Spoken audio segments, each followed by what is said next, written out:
Good afternoon, KELOLAND. This is Forecast First. We have red flag warnings in effect for much of South Dakota today, not including Sioux Falls just yet, but Aberdeen, Pierre, Rapid City, all on that list, with temperatures climbing through the 70s, even low to mid 80s in Rapid City. And there is sure a lot of wind, too, in western South Dakota.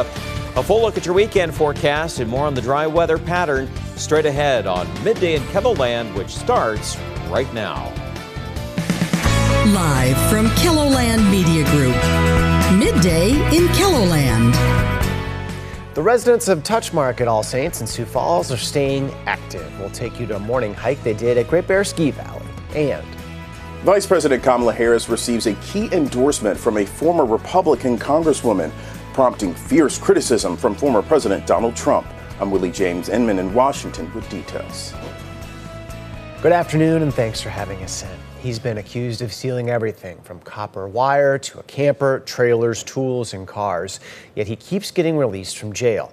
Joseph Miller is one of many repeat offenders, keeping Sioux Falls Police and the Minnehaha County State's Attorney's Office busy.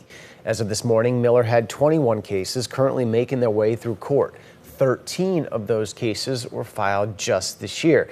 All 21 cases involved a thorough investigation. Court documents say Miller's been linked to multiple crimes through DNA evidence and surveillance video. Like, people have to have a chance to be restored. There has to be services. There has to be a chance for redemption. But also, in this particular situation, after 21 times, we have to say, well, this isn't working. How do we adjust what we're doing? Tonight on KELOLAND News, we'll sit down with Sioux Falls Police Chief John Toom. We'll also hear from Minnehaha County State's Attorney Dan Hager about what needs to be done to reduce the number of repeat offenders.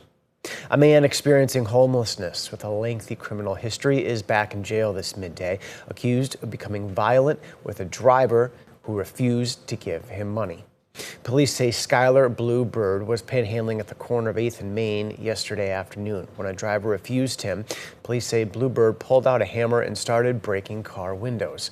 Police later found him and made an arrest. Touchmark at All Saints in Sioux Falls is encouraging its residents to stay active.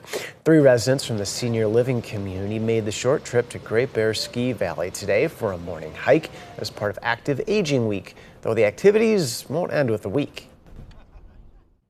Through all of our programming, health and fitness, our life enrichment activities, we do have a range of different programming for residents to stay active and engaged all throughout the year. We're going to hear from a resident about this morning's hike and the importance of staying on the go tonight on KELOLAND News.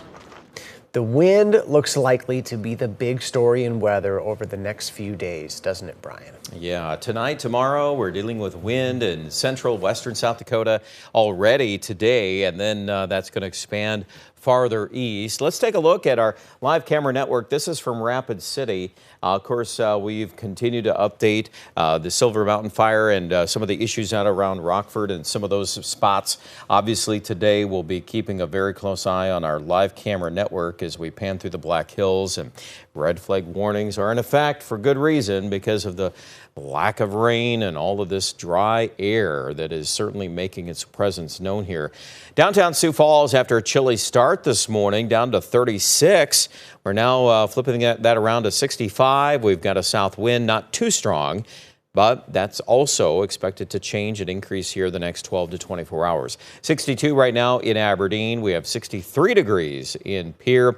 New update on this midday, where we've now seen the red flag warning expanded since we were on this morning. So now Watertown, Aberdeen, and Huron, and parts of the James Valley included with that. So bottom line is just to exercise extreme caution. Keep doing that tomorrow too, because we've got more fire weather problems. Officially for Sioux Falls, it's a fire weather watch.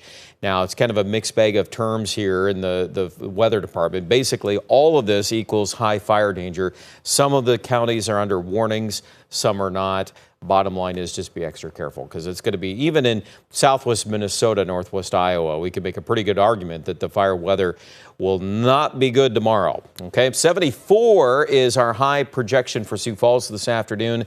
Folks in Aberdeen, 73, 77 in Pierre, 84 at Rapid City. That's weather for now. We'll get to our complete forecast and coming up. All right, thank you, Brian. In the southeast, the confirmed number of dead from Hurricane Helene is now more than 200. President Joe Biden went to Florida and Georgia yesterday to see its impact for a second day. 1 week after the storm hit, some damaged areas are still impossible to get to. Skylar Henry is in the devastated city of Asheville, North Carolina. The numbers in North Carolina alone are staggering. More than 110 people confirmed dead so far. Esther Mannheimer is the mayor of Asheville, where 54 people were still missing as of Thursday. There are people that died in the storm that lived in homes in areas that had never before experienced flooding. So when you're thinking about, do I need to evacuate? There were a lot of people that thought, well, I'm probably fine where I am. And that did not turn out to be the case.